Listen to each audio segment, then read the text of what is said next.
शान हीच आमची शान या तत्वावर चालणाऱ्या जी अविरत इंटरनेट न्यूज मध्ये मी नीलम चौधरी आपले स्वागत करते। तर आता पाहू सविस्तर घडामोडी। राजश्री छत्रपती शाहू महाराज यांची जयंती कल्याण डोंबिवली महानगरपालिकेत साजरी करण्यात आली। छत्रपती राजश्री शाहू महाराज यांची 141वी जयंती कल्याण डोंबिवली महानगरपालिकेत साजरी करण्यात आली। पालिका उपायुक्त सुरेश पवार, कार्यकारी अभियंता पीके उगले आणि प्रभाग अधिकारी मधुकर शिंदे यांनी शाहू महाराजांच्या प्रतिमेस पुष्पहार अर्पण करून अभिवादन केले। यावेळी सहाय्यक जनसंपर्क अधिकारी प्रसाद ठाकूर यांसह पालिका अधिकारी आणि कर्मचारीही उपस्थित होते। पालिका शाळेतील मुलांचा अभ्यास अपूर्ण राहू नये याकरिता राष्ट्रवादी युवा काँग्रेसचे अध्यक्ष भालचंद्र पाटील यांनी मोफत वह्या वाटप केले। कल्याण डोंबिवली महानगरपालिकेच्या शाळांमध्ये शिकणाऱ्या मुलांना शालेय साहित्य मिळणे राहिले लांबच, सध्या वह्याही देण्यास प्रशासन कमी पडत आहे। या विद्यार्थ्यांच्या मदतीला राष्ट्रवादी काँग्रेस पार्टी धावून आली आहे। डोंबिवलीतील 2 शाळांमध्ये मोफत वह्या वाटप करून राष्ट्रवादी काँग्रेस पक्ष नेहमी या गरीब विद्यार्थ्यांच्या पाठीशी असल्याचे आश्वासनही देण्यात आले आहे। पालिका शाळेतील विद्यार्थ्यांना शालेय साहित्य देण्यास प्रशासन विलंब लावित असताना या विद्यार्थ्यांनी अभ्यास कसा करावा असा प्रश्न शिक्षक व पालक वर्गाला भेडसावत आहे। मात्र राष्ट्रवादी युवक काँग्रेस डोंबिवली शहर अध्यक्ष भालचंद्र पाटील यांनी या परिस्थितीकडे लक्ष दिले।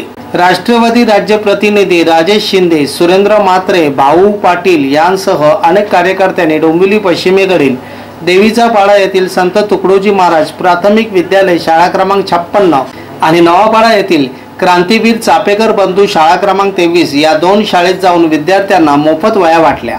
यावेळी पाटील म्हणाले, खरं पाहता या गरीब विद्यार्थ्यांना अजूनही शालेय साहित्य मिळत नसल्याचे आम्हाला आश्चर्य वाटत आहे। प्रशासन विद्यार्थ्यांसाठी का कमी पडत आहे? राजकारण बाजूला ठेवून समाजकार्य करण्यासाठी या विद्यार्थ्यांना मोफत वह्या दिल्याचे आम्हाला समाधान वाटत आहे।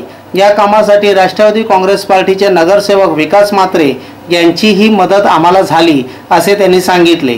तर राष्ट्रवादी काँग्रेस पार्टीच्या या समाजकार्याचे पालकवर्ग आणि शिक्षकांनी आभार मानले।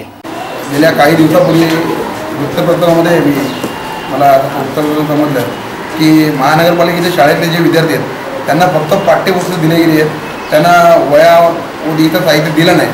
त्याची दखल आम्ही राष्ट्रवादी काँग्रेस पार्टी डोंबिवली विधानसभा क्षेत्राने घेत त्यांना आमच्यातर्फे वह्या वाटप मोफत वह्या वाटप करण्यात आल्या। शासनाच्या नेहमीप्रमाणेच्या दुर्लक्षितपणामुळे आज गोरगरीब विद्यार्थ्यांचे हाल होतात। याची दखल घेत राष्ट्रवादीने यावर्षी महानगरपालिकेच्या शाळेतल्या विद्यार्थ्यांना मोफत वह्या दिल्या। यापुढे कधी गरज लागली तरी मी अशा गोरगरीब विद्यार्थ्यांना आम्ही नेहमी वह्या राष्ट्रवादीतर्फे दिल्या जातील। तसेच राजकारणी फक्त स्वतःच्या स्वार्थापोटी निवडणुकी आले का स्वतःच्या वॉर्डामध्ये मोफत वह्या वाटप, पॅन कार्ड शिबिर हे असे कार्यक्रम राबवतात, पण ज्यांना खरंच गरज आहे शिक्षणासाठी अशा विद्यार्थ्यांकडे त्यांचं नेहमी दुर्लक्ष असतं। त्यांच्यासाठी आता यापुढे राष्ट्रवादी नेहमी खंबीरपणे उभी राहील व त्यांना नेहमी सहकार्य करेल। पंकजा मुंडे विरोधात विरोधकांचे षडयंत्र, राष्ट्रीय समाज पक्ष त्यांच्या पाठीशी उभे राहणार। सध्या काँग्रेस आणि राष्ट्रवादीला कोणतेच काम उरलेले नाही। त्यात पंकजाताई या उद्याच्या राज्याच्या मुख्यमंत्री होणार आहेत। त्यामुळे केवळ आणि केवळ त्यांची प्रतिमा मलिन करण्याच्या उद्देशानेच त्यांच्यावर भ्रष्टाचाराचे आरोप सुरू आहेत। या सर्व प्रकरणामध्ये राष्ट्रवादी आघाडीवर असून त्यामागे धनंजय मुंडे यांचे प्लॅनिंग असल्याचा आरोप जानकर यांनी यावेळी केला। पंकजाताईने नियमानुसार काम केले असून संबंधित कंत्राटदाराने न्यायालयात जाऊन हे काम मिळवले आहे। विशेष म्हणजे हा कंत्राटदार राष्ट्रवादी पक्षाचा असल्याचेही त्यांनी सांगितले। ज्या 206 कोटी रुपयाचे आरोप होत आहेत ते पैसेही अद्याप अदा करण्यात आलेले नाहीत आणि इकडे विरोधकांनी आरोपांची राळ उठवली आहे। मात्र आगामी विधानसभा अधिवेशनात आम्ही खंबीरपणे त्यांच्या पाठीशी उभे राहणार असून लवकरच दूध का दूध आणि पाणी का पाणी होईल असे सूचक वक्तव्य जानकर यांनी केले। काँग्रेस आणि राष्ट्रवादीला धंदाच राहिलेला नाही।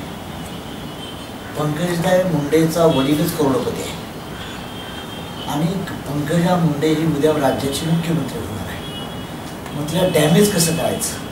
आता DC रूल प्रमाणे दिल्लीचं डायरेक्शन होतं त्याप्रमाणे टेंडर दिलेलं आहे। टेंडर देताना त्याने ई टेंडरिंग म्हणले, पण ई टेंडरिंगच्या अगोदरची तारीख आहे। जो कॉन्ट्रॅक्टरला मिळालेला आहे तो राष्ट्रवादीचा आहे, परंतु त्यांनी ई टेंडरिंगचा मुद्दा विरोधकांनी काँग्रेस आणि राष्ट्रवादीने केलेला आहे आणि हा चुकीचा आहे। पंकजा मुंडे हे 2-3 कोटीसाठी हे करणार नाही।